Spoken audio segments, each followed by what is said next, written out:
ஒரு தெருவுக்கு ஒரு வீடு கட்டி கொடுக்கலான்னு 50 லட்ச ரூபா எடுத்துட்டு நான் கிளம்பினேன். ஒரு வீட்டுக்கு 1 லட்ச ரூபா வச்சு கட்டி கொடுக்கலான்னு. அங்க போய் பார்த்த உடனே தான் தெரியுது தெருவுக்கு 50 வீடு விழுந்திருக்கு. ஒரு ஆளால ஒன்றும் பண்ண முடியாதுன்னு நினைச்சேன். பட் என்னால முடிஞ்ச ஒரு 50 வீடு கட்டுறதுக்கு நான் ட்ரை பண்றேன். டெல்டா பகுதிக்கு போயிருந்தேன். இங்க நடந்ததை விட அங்க 100 மடங்கு அதிகமா இருக்கு. இங்க நம்ம டிவியில பார்த்து பேப்பர்ல பார்த்ததை விட ரொம்ப அதிகமா இருக்கு. நான் நினைச்சேன் ஒரு தெருவுக்கு ஒரு வீடு கட்டி கொடுக்கலான்னு 50 லட்ச ரூபா எடுத்துட்டு நான் கிளம்பினேன். ஒரு வீட்டுக்கு 1 லட்ச ரூபா வச்சு கட்டி கொடுக்கலான்னு. அங்க போய் பார்த்த உடனே தான் தெரியுது தெருவுக்கு 50 வீடு விழுந்திருக்கு. ஒரு ஆளால ஒன்றும் பண்ண முடியாதுன்னு நினைச்சேன். பட் என்னால முடிஞ்ச ஒரு 50 வீடு கட்டுறதுக்கு நான் ட்ரை பண்றேன். அங்க டெல்டால ஒரு வாரம் இருக்கும்போதே நினைச்சேன் சென்னைக்கு வந்து நம்மளால முடிஞ்ச உதவிகள் வந்து நம்ம ஃப்ரெண்ட்ஸ் கிட்ட கேட்கலான்னு நான் டிசைட் பண்ணேன். சென்னைக்கு வந்து மீடியா பீப்புள் கிட்டையும் என்னுடைய ஃப்ரெண்ட்ஸ் கிட்டையும் எல்லார்கிட்டையும் டொனேஷன் கேட்டு கலெக்ட் பண்ணிட்டு இருக்கேன். அதே மாதிரி தான் பிஹைண்ட் வீட்டுக்கிட்ட ஒரு ஹெல்ப் கேட்டிருந்தேன். சார் நீங்க மீடியால இதை போடணும் சார், வேற எந்தெந்த விஷயத்தையும் நம்ம ப்ரொமோட் பண்றோம் சார். ரொம்ப கஷ்டப்பட்டுட்டு இருக்காங்க நிஜமா. ஒரே ஒரு கொட்டால உள்ள போனீங்கன்னா எலி ஓடிட்டு இருக்கு. அங்கேயே 2 குழந்தைங்களை படுக்க வச்சுட்டு இருக்காங்க.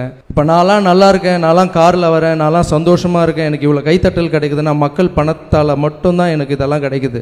ஸோ இந்த டைம்ல நான் மக்களுக்கு பண்ணலனா, இந்த டைம்ல நான் மக்களுக்கு திருப்பி பண்ணலாம் என்ன மாதிரி ஒரு துரோகி யாருமே இருக்க மாட்டாங்க. ஸோ என்னுடைய மனசாட்சிக்குள்ள இந்த டைம்ல தான் நம்ம மக்கள் மேல இருக்கிற ஒரு அன்பையும் நம்ம தமிழ் மேல இருக்கிற அந்த பற்றியும் நம்ம காமிக்கணும்.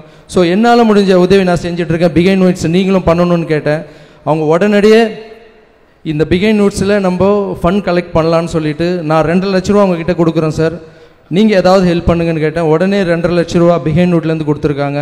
அவங்க ஃப்ரெண்ட்ஸுக்கிட்டேருந்து ஒரு 2 lakhs வாங்கி கொடுத்துருக்காங்க. ஒரு வீடு வந்து 1 லட்ச ரூபான்னு கூட ஆகிறது இல்லைங்க. இம்மிடியேட்டாக இப்போ அவங்களுக்கு தேவையானது 25,000 ரூபா இருந்தால் கூட ஒரு வீடை நம்ம ஈஸியாக அமைச்சு கொடுத்துடலாம். ஏன்னா எல்லாமே முகாமில் போய் தங்கியிருக்காங்க. முகாமில் போய் தங்கும்போது எல்லாருக்கும் நோய்கள் வர வாய்ப்பு இருக்குது. நோயை விட மன ரீதியாக பாதிக்கப்பட்டிருக்காங்க. வீட்டில் இல்லாமல் அனாதை மாதிரி எல்லாம் வந்து தங்கியிருக்காங்க. ப்ளீஸ் இங்கே பார்த்துட்டு இருக்க எல்லாருமே ஒரு 100 ரூபா போட்டால் கூட, ஒரு நாள் டிக்கெட் பணம் போட்டால் கூட ஒருத்தருடைய வாழ்வாதாரத்தை காப்பாற்றலாம். ப்ளீஸ் தயவு செஞ்சு இங்கே இருக்க வந்தாரை வாழ வைக்கும் தமிழ்நாடு, இங்கே இருக்கிறவங்க எல்லாம் ஹெல்ப் பண்ணீங்கன்னு நம்புகிறேன். இதை பார்த்துட்டு இருக்க எல்லாரும் ஹெல்ப் பண்ணணும்.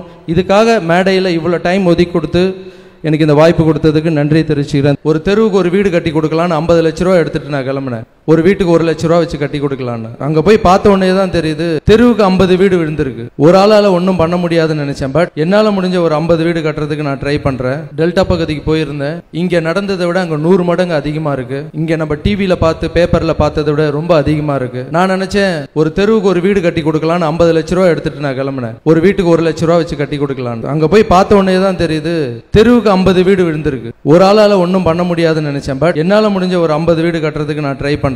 அங்க டெல்டால ஒரு வாரம் இருக்கும்போதே நினைச்சேன் சென்னைக்கு வந்து நம்மளால முடிஞ்ச உதவிகள் வந்து நம்ம ஃப்ரெண்ட்ஸ் கிட்ட கேட்கலான்னு நான் டிசைட் பண்ணேன்.